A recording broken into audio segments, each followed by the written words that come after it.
is simple. A few years ago, reducing spending was important. Today, it's imperative. Here's why. We face a crushing burden of debt. The debt will soon eclipse our entire economy and grow to catastrophic levels in the years ahead. On this current path, when my 3 children, who are now 6, 7, and 8 years old, are raising their own children, the federal government will double in size, and so will the taxes they pay. No economy can sustain such high levels of debt and taxation. The next generation will inherit a stagnant economy and a diminished country.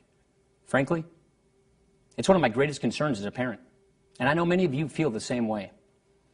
Our debt is the product of acts by many presidents and many Congresses over many years. No one person or party is responsible for it. There's no doubt the president came into office facing a severe fiscal and economic situation.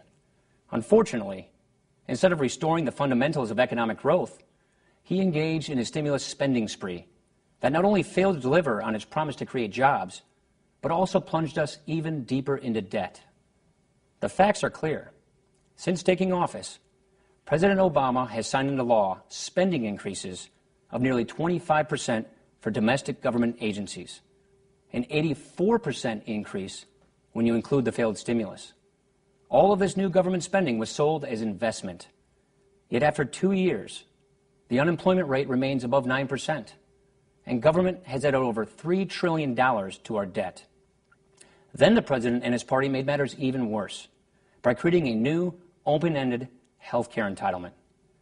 What we already know about the president's health care law is this. Costs are going up, premiums are rising, and millions of people will lose the coverage they currently have. Job creation is being stifled by all of its taxes, penalties, mandates, and fees. Businesses and unions from around the country are asking the Obama administration for waivers from the mandates.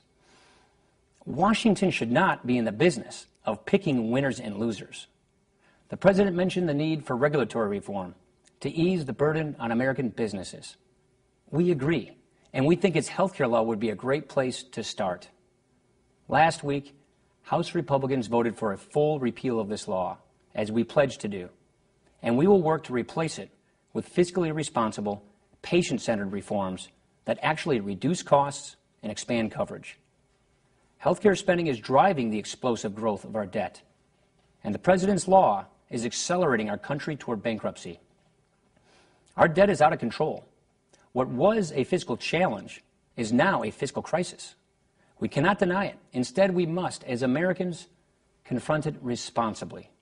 And that is exactly what Republicans pledged to do. Americans are skeptical of both political parties, and that skepticism is justified, especially when it comes to spending. So hold all of us accountable.